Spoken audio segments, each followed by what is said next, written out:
ఇక వ్యాక్సినేషన్ ప్రారంభానికి సంబంధించి మోదీ మాట్లాడుతున్నారు. లైవ్లో చూద్దాం.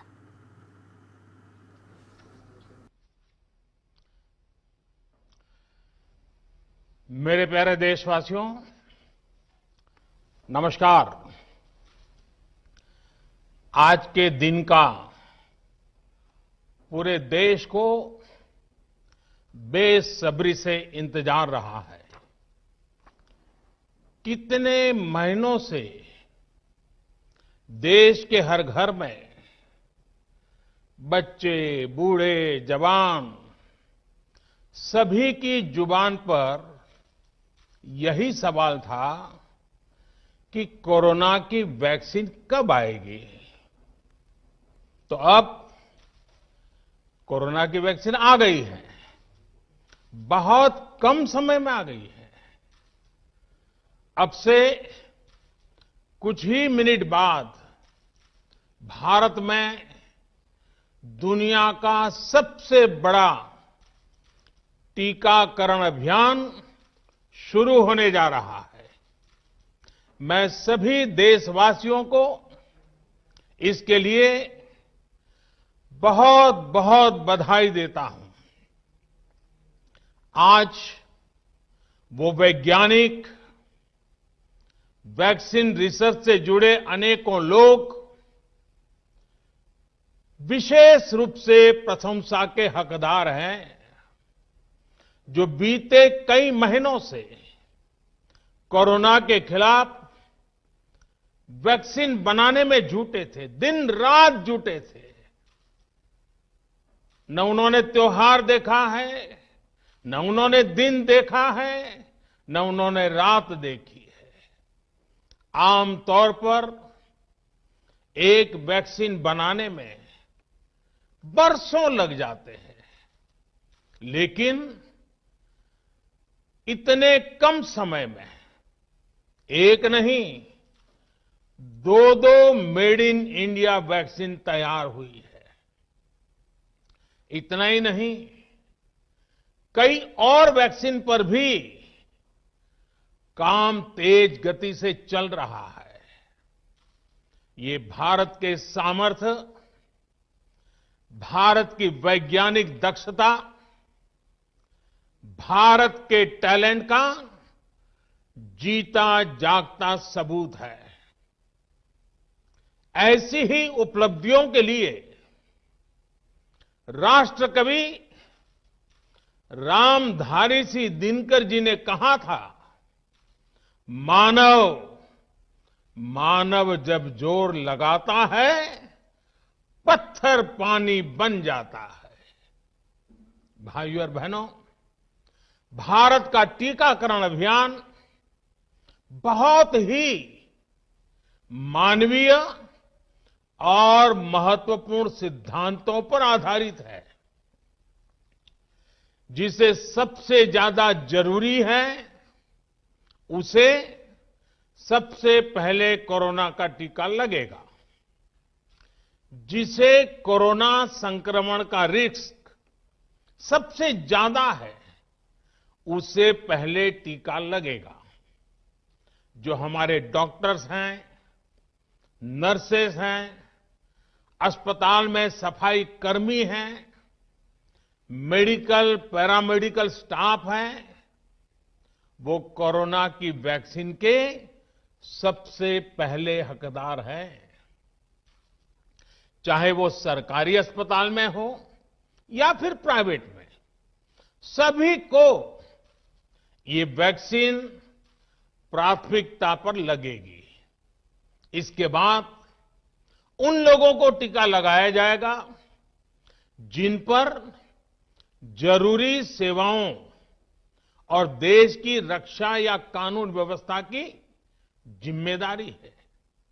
जैसे हमारे सुरक्षा बल हो गए, पुलिसकर्मी हो गए, फायर ब्रिगेड के लोग हो गए, सफाई कर्मचारी हो गए, इन सभी को ये वैक्सीन प्राथमिकता पर लगेगी। और मैंने जैसा पहले भी कहा है, इनकी संख्या करीब करीब 3 करोड़ होती है। इन सभी के वैक्सीनेशन का खर्च भारत सरकार द्वारा उठाया जाएगा।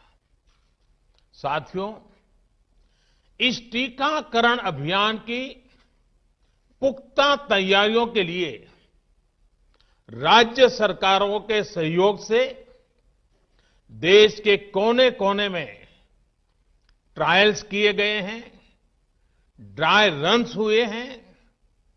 विशेष तौर पर बनाए गए कोविन डिजिटल प्लेटफॉर्म में टीकाकरण के लिए रजिस्ट्रेशन से लेकर ट्रैकिंग तक की व्यवस्था है। आपको पहला टीका लगने के बाद दूसरी डोज कब लगेगी, इसकी जानकारी भी आपके फोन पर दी जाएगी। और मैं सभी देशवासियों को ये बात फिर याद दिलाना चाहता हूं कि कोरोना वैक्सीन की 2 डोज लगनी बहुत जरूरी है। एक डोज ले लिया और फिर भूल गए, ऐसा गलती मत करना। और जैसा एक्सपर्ट्स कह रहे हैं, पहली और दूसरी डोज के बीच लगभग 1 महीने का अंतराल भी रखा जाएगा।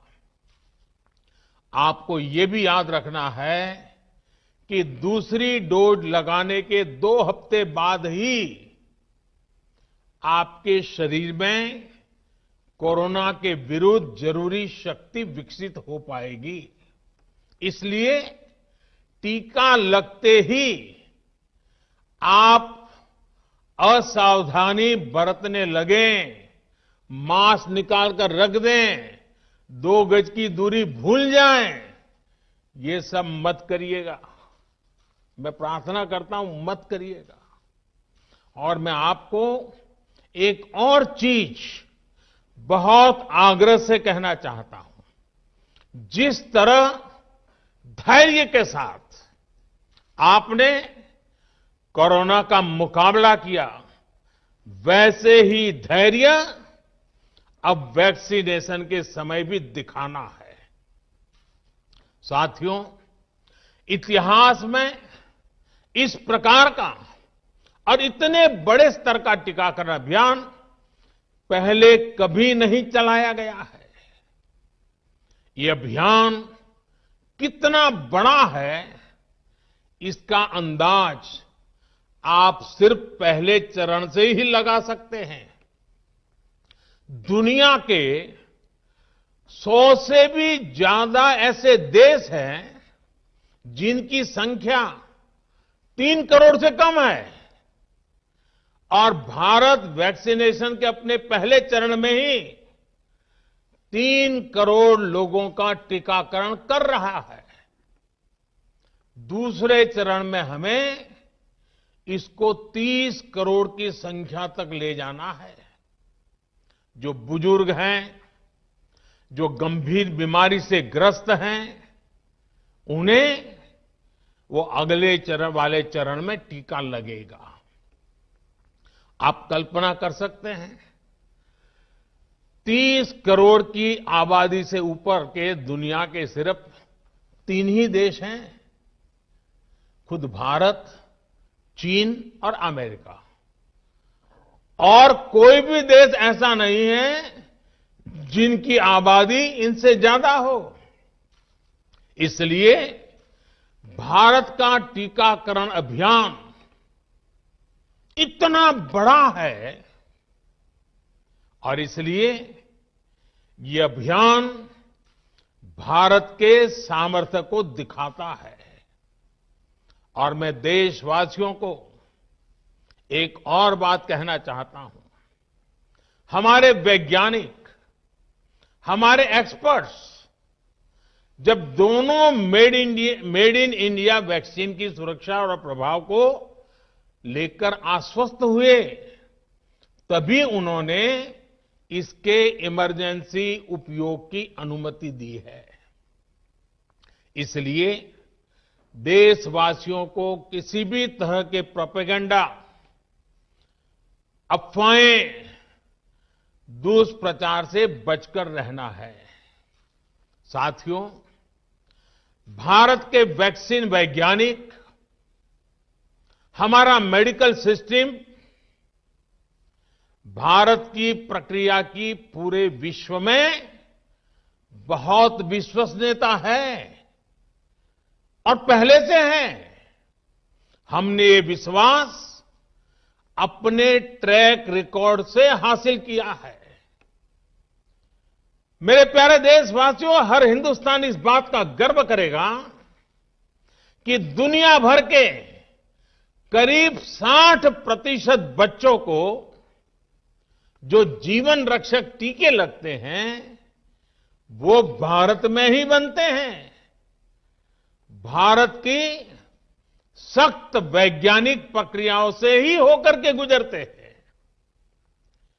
भारत के वैज्ञानिकों को और वैक्सीन से जुड़ी हमारी विशेषज्ञता पर दुनिया का ये विश्वास made in India corona vaccine में और मजबूत होने वाला है। इसकी कुछ और खास बातें हैं जो आज मैं देशवासियों को जरूर बताना चाहता हूं।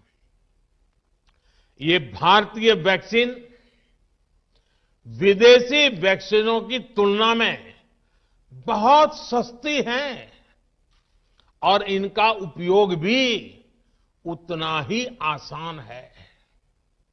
विदेश में तो कुछ वैक्सीन ऐसी हैं जिसकी एक डोज 5,000 रुपया तक में है और जिसे -70 डिग्री तापमान में फ्रीज में रखना होता है। -70 डिग्री। वहीं भारत की वैक्सीन ऐसी तकनीक पर बनाई गई हैं जो भारत में बरसों से ट्राइड और टेस्टेड है। ये वैक्सीन स्टोरेज से लेकर ट्रांसपोर्टेशन तक भारतीय स्थितियों और परिस्थितियों के अनुकूल है। यही वैक्सीन अब भारत को कोरोना के खिलाफ लड़ाई में निर्णायक जीत दिलाएगी। साथियों, कोरोना से हमारी लड़ाई आत्मविश्वास और आत्मनिर्भरता की रही है। इस मुश्किल लड़ाई से लड़ने के लिए हम अपने आत्मविश्वास को कमजोर नहीं पड़ने देंगे। ये प्रण हर भारतीय में दिखाई दिया है। संकट कितना ही बड़ा क्यों न हो, देशवासियों ने कभी आत्मविश्वास खोया नहीं। जब भारत में कोरोना पहुंचा तब देश में कोरोना टेस्टिंग की एक ही लैब थी। हमने अपने सामर्थ्य पर विश्वास रखा और आज 2300 से ज्यादा लैब्स का नेटवर्क हमारे पास है। शुरुआत में हम mask, PPE kit, testing kits, ventilators जैसे जरूरी सामान के लिए भी विदेशों पर निर्भर थे। आज इन सभी सामानों के निर्माण में हम आत्मनिर्भर हो गए हैं और इनका निर्यात भी कर रहे हैं। आत्मविश्वास और आत्मनिर्भरता की इसी ताकत को हमें टीकाकरण के इस दौर में भी सशक्त करना है। साथियों, महान तेलुगु कवि श्री गुराजाड़ा अप्पा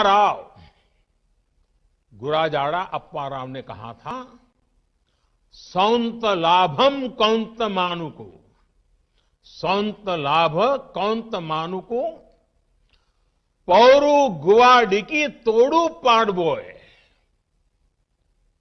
देश मंटे मट्टी कादोई, देश मंटे मनुष्य लोय। यानी हम दूसरों के काम आए, ये निस्वार्थ भाव हमारे भीतर रहना चाहिए। राष्ट्र सिर्फ मिट्टी, पानी, कंकड़, पत्थर से नहीं बनता, बल्कि राष्ट्र का अर्थ होता है हमारे लोग। कोरोना के विरुद्ध लड़ाई को संपूर्ण देश ने इसी भावना के साथ लड़ा है।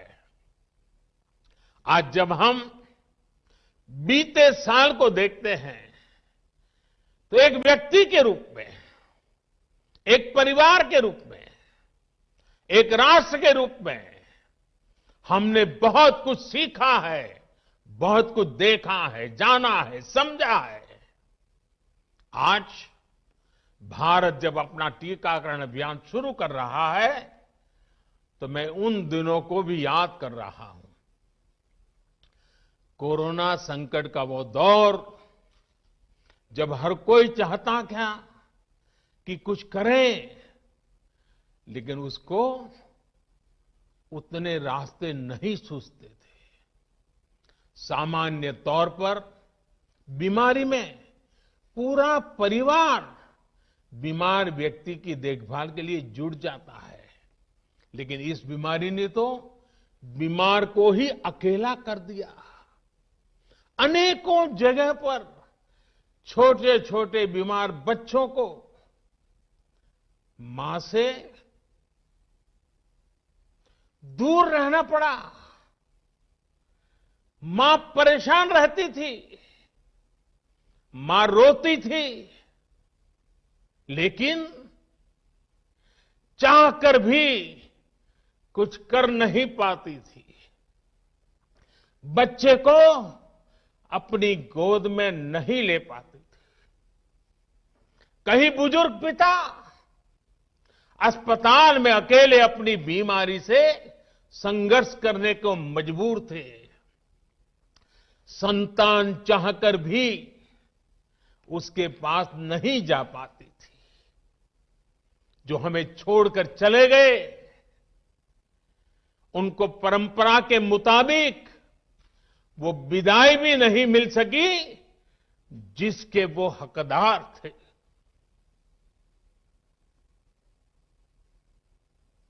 जितना हम उस समय के बारे में सोचते हैं, मन सिहर जाता है, उदास हो जाता है। लेकिन साथियों, संकट के उसी समय में, निराशा के उसी वातावरण में कोई आशा का भी संचार कर रहा था। हमें बचाने के लिए अपने प्राणों को संकट में डाल रहा था। हमारे doctor, nurse, paramedical staff, ambulance driver, ASHA worker, सफाई कर्मचारी, पुलिस के साथी और दूसरे फ्रंटलाइन वर्कर्स, उन्होंने मानवता के प्रति अपने दायित्व को प्राथमिकता दी। इनमें से अधिकांश तब अपने बच्चों, अपने परिवार से दूर रहे, कई कई दिन तक घर नहीं गए।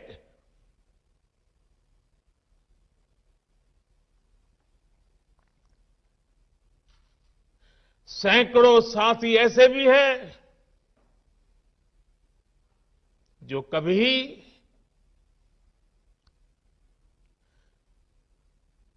घर वापस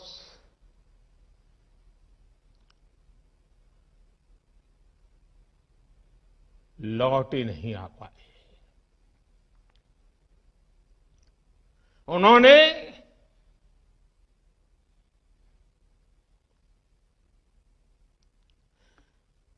एक एक जीवन को बचाने के लिए अपना जीवन आहुत कर दिया। इसलिए आज कोरोना का पहला टीका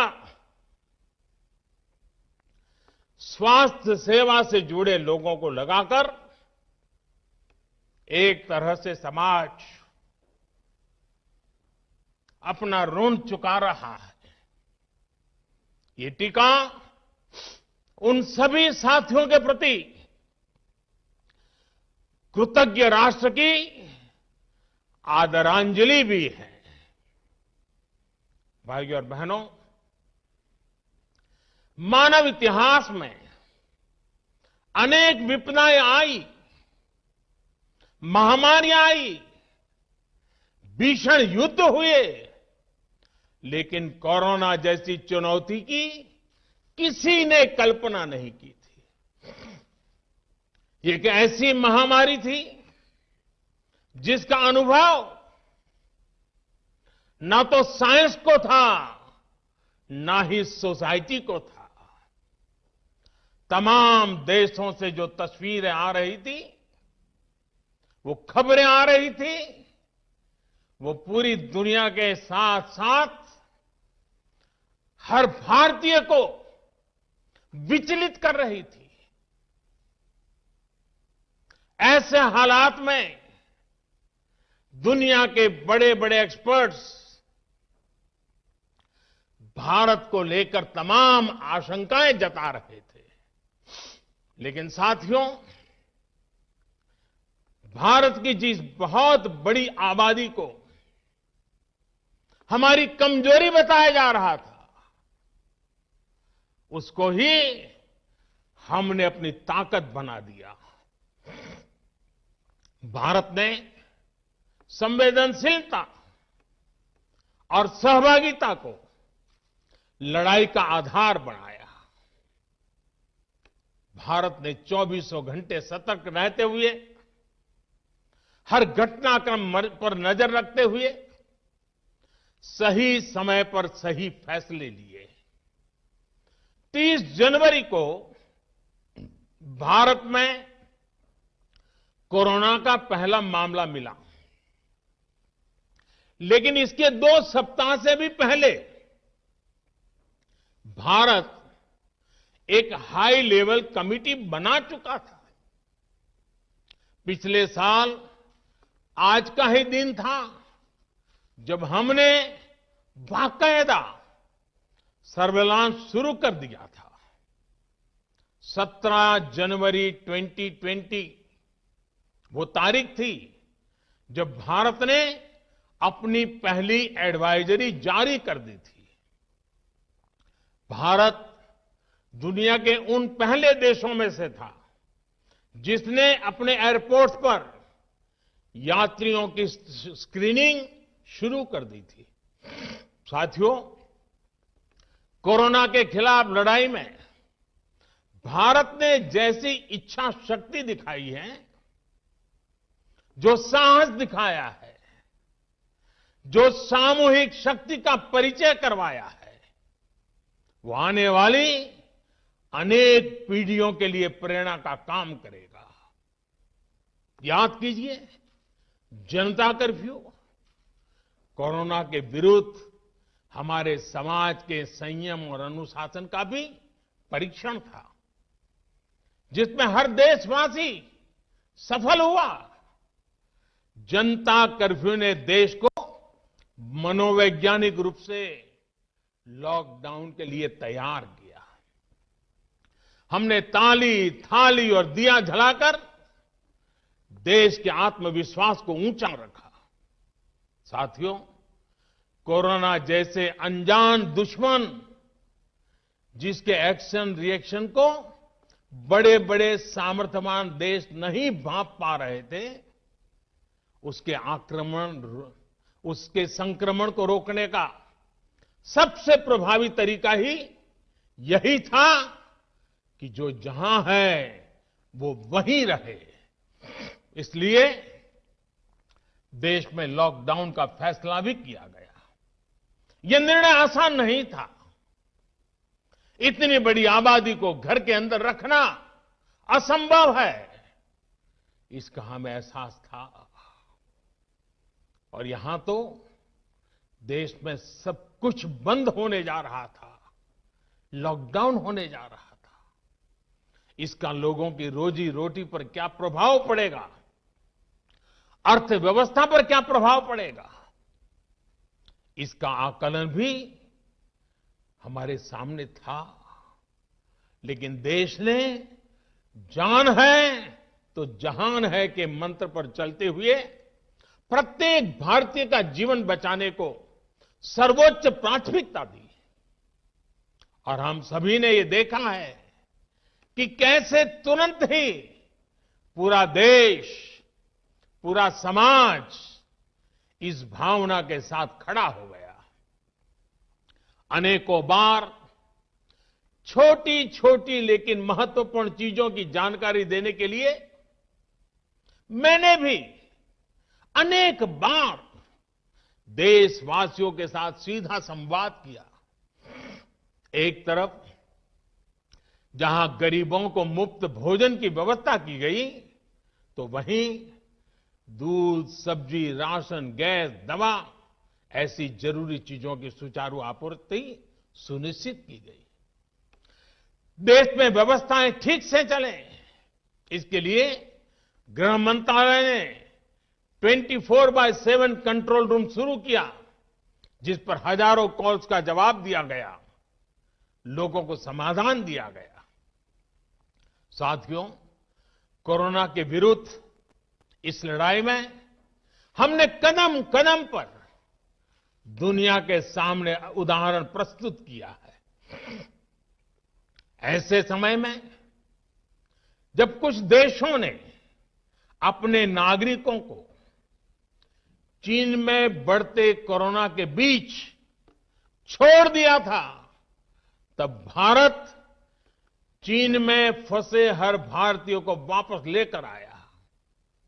और सिर्फ भारत के ही नहीं, हम कई दूसरे देशों के नागरिकों को भी वहां से वापस निकाल करके लाए। कोरोना काल में वंदे भारत मिशन के तहत 35 लाख से ज्यादा भारतीयों को विदेशों से भारत लाया गया। मुझे याद है, एक देश में जब भारतीयों को टेस्ट करने के लिए मशीनें कम पड़ रही थी, तो भारत ने पूरी टेस्टिंग लैब यहां से वहां भेज करके उसको वहां सजाया, लगाया, ताकि वहां से भारत आ रहे लोगों को टेस्टिंग की दिक्कत ना हो। साथियों, भारत ने इस महामारी से जिस प्रकार से मुकाबला किया, उसका लोहा आज पूरी दुनिया मान रही है। केंद्र और राज्य सरकारें, स्थानीय निकाय, हर सरकारी संस्थान, सामाजिक संस्थाएं कैसे एकजुट होकर बेहतर काम कर सकते हैं, ये उदाहरण भी भारत ने दुनिया के सामने रखा। इसरो, डीआरडीओ, फौज से लेकर किसानों और श्रमिकों तक सभी एक संकल्प के साथ कैसे काम कर सकते हैं, ये भारत ने दिखाया है। 2 गज की दूरी और मास्क है जरूरी, उस पर फोकस करने वालों में भी भारत अग्रणी देशों में रहा। भाइयों और बहनों, आज इन्हीं सब प्रयासों का परिणाम है कि भारत में कोरोना से होने वाली मृत्यु की दर कम है और ठीक होने वालों की दर बहुत अधिक है। देश के कई जिले ऐसे हैं जहां एक भी व्यक्ति को हमें कोरोना की वजह से खोना नहीं पड़ा। इन जिलों में हर व्यक्ति कोरोना से ठीक होने के बाद अपने घर पहुंचा है। बहुत से जिले ऐसे भी हैं जहां बीते 2 सप्ताह से कोरोना संक्रमण का एक भी केस नहीं आया है। जहां तक कि लॉकडाउन के से प्रभावित अर्थव्यवस्था की रिकवरी में भी भारत दुनिया में आगे निकल रहा है। भारत उन गिने चुने देशों में है जिसने मुश्किल के बावजूद दुनिया के 150 से ज्यादा देशों में जरूरी दवाएं और जरूरी मेडिकल सहायता पहुंचाई। पैरासीटामोल हो, हाइड्रोक्सी क्लोरोक्वीन हो, टेस्टिंग से जुड़ा सामान हो, भारत ने दूसरे देश के लोगों को भी बचाने की हर संभव कोशिश की। आज जब हम अपनी वैक्सीन बना ली है, तब भी भारत की तरफ दुनिया आशा और उम्मीद की नजरों से देख रही है। हमारा टीकाकरण अभियान जैसे जैसे आगे बढ़ेगा, दुनिया के अनेक देशों को हमारे अनुभव का लाभ मिलेगा। भारत की वैक्सीन, हमारी उत्पादन क्षमता पूरी मानवता के हित में काम आए, ये हमारी प्रतिबद्धता है। भाइयों और बहनों, ये टीकाकरण अभियान अभी लंबा चलेगा। हमें जन जन के जीवन को बचाने में योगदान देने का मौका मिला है और इसलिए इस अभियान से जुड़ी प्रक्रिया को, उस प्रक्रिया का हिस्सा बनने के लिए भी देश में वॉलेंटियर आगे आ रहे हैं। मैं उनका स्वागत करता हूं और भी अधिक वॉलेंटियर्स को मैं अपना समय इस सेवा कार्य में जोड़ने के लिए जरूर आग्रह करूंगा। हां, जैसा मैंने पहले कहा, मास्क, 2 गज की दूरी और साफ सफाई ये टीके के दौरान भी और बाद में भी जरूरी रहेंगे। टीका लग गया तो उसका अर्थ ये नहीं कि आप कोरोना से बचाव के दूसरे तरीके छोड़ दें। अब हमें नया प्रण लेना है। दवाई भी, कड़ाई भी। दवाई भी, कड़ाई भी। आप सभी स्वस्थ रहें, इसी कामना के साथ इस टीकाकरण अभियान के लिए पूरे देश को बहुत बहुत शुभकामनाएं देता हूं। देश के वैज्ञानिकों का, रिसर्चर्स का, लैब में जुड़े हुए सब लोगों का, जिन्होंने पूरे साल एक ऋषि की तरह अपनी लैब में जीवन खपा दिया और ये वैक्सीन देश और मानवता को दी है। मैं उनको भी विशेष रूप से अभिनंदन करता हूं, उनका आभार व्यक्त करता हूं। मेरी आप सबको बहुत बहुत शुभकामनाएं हैं। आप जल्द इसका लाभ उठाएं, आप भी स्वस्थ रहें, आपका परिवार भी स्वस्थ रहें, पूरी मानव जात इस संकट की घड़ी से बाहर निकले और स्वस्थता हम सबको प्राप्त हो, इसी एक कामना के साथ आप सबका बहुत बहुत धन्यवाद।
सर्वे भवन्तु सुखिनः सर्वे सन्तु निरामयाः सर्वे भवन्तु सुखिनः सर्वे सन्तु निरामयाः